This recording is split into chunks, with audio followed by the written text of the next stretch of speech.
I'm Sean Daly here at VO Atlanta 2016. I'm standing here with voice actor, audio engineer, and demo producer Jordan Reynolds. Thanks for having me. But I understand that you actually helped develop a mic for voiceover. I did, yeah. Can you tell us about that? Yeah, sure. It's called the Roswell Audio, RAVO, or RAVO, or RAVO, depending on what your regionalism accent is. But whatever you want to, yeah, it's the RAVO, yeah.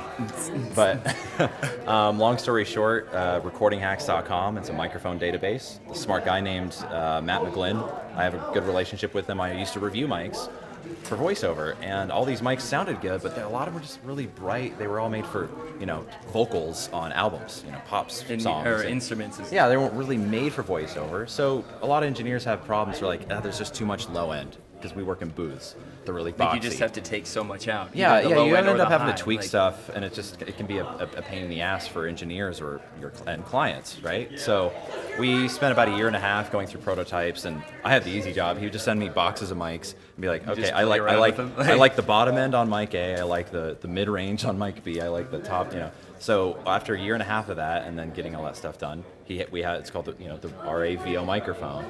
And it's, in short, if I could describe the sound, like, what's it sound like? Does it sound like a 416 or U87? That's all subjective at the end of the day. You can have a frequency chart, but at the end of the day, you can just go listen to audio samples, roswellproaudio.com. There's male and female samples. And I know... But it's where the clients are loving it, and it's being used on high profile. I used it on a movie trailer that I voiced, and it's not an aggressive mic. So many people are using the 416 for that in your face, in a world sound, and then you great. But I mean, like you said, if you have a mic that just replicates the source as is, yes, then you can do whatever.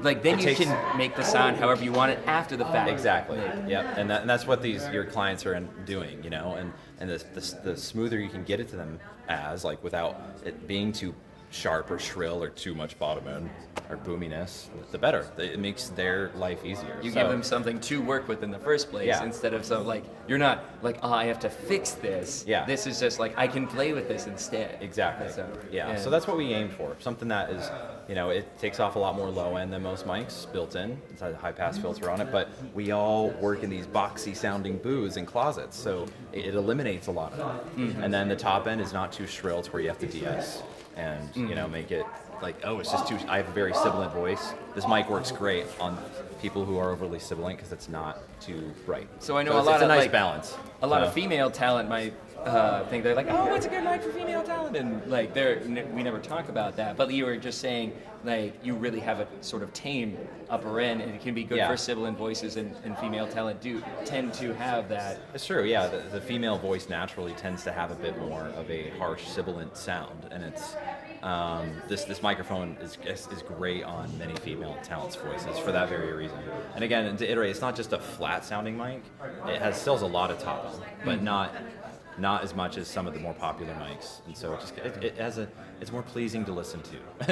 But yeah, it's a really sexy mic, and I know our friend George Whittam also did a really thorough review. He so did, you can actually see. I forget the actual episode number it is, but it's on Whittam's World RAVO review. Yeah. And then voice actor Jay Preston did one too. I was like, impromptu iPhone interview. Kind of intro. And that was very nice of him to do that.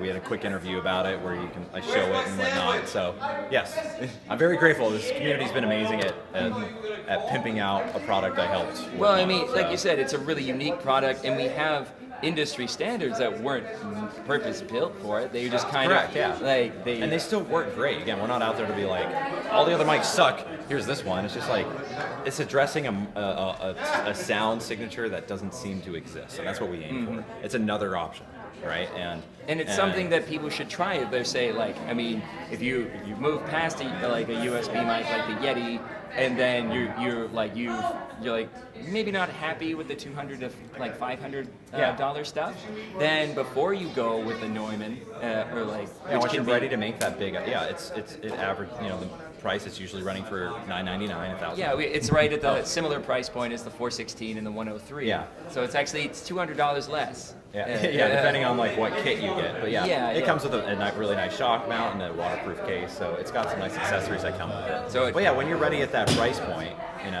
you should be trying different mics anyways before you settle on any one. Yeah, So. you could just go with what everyone says is going to be right, or try it on your voice and your studio and your equipment, which is going to sound different. No matter, like every mic sounds different in every single voice in every single room. So, try out the mic and use what works for you ultimately. And if you like it, you can. And if you don't, Matt's really good about letting you send it back. No problem. I'm not sure quite the return policy is, but he's not going to be like if you despise the mic, Matt isn't. He's not gonna take your money. He's like, no, you paid for it, you keep it. So but it's a sexy mic. I like it, and and it comes with this amazing shock mount, the Rycote Envision USML. Wow, look at this. And this then is research journalist right here. And only by night.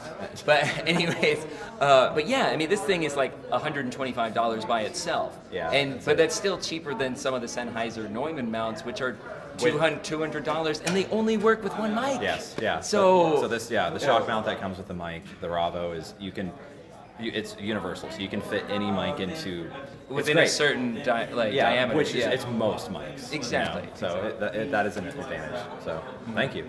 Yeah. He's the sales rep. How can people get a hold of you if they want to? The easiest way is it's just JordanReynolds.com is where my voiceover work is and some audio stuff. And for my demo many productions, my demo production work is demoswithchops.com. So just out of curiosity, do you let people kind of like send you samples of their setup, of their audio? Yeah, absolutely. I don't have like a form for all that, but I do audio consulting. Whatever site you contact me, it's the same info. But yeah, if you're just like, I got some equipment and I don't know if it even sounds good, and I'm just hit me up. I have a standard rate, and I will analyze your audio and be real and tell you and give you options. I don't need to be there. Okay. So yeah, it's good to have a second pair of ears instead of like, I don't know, someone told me to put this here, but I don't know if it sounds right. I'll be real with you. I'll tell you if it's even Whisper Room was here, and I was very real with them. That's important. They're great, but I'm honest. Feedback. Is the point, yeah, exactly. And a box isn't going to solve all your problems. Yeah. But anyways, Jordan, thank you so much, man. No, thanks for having me. And this guy's awesome. He's really cool to hang out with. Awesome. Yeah.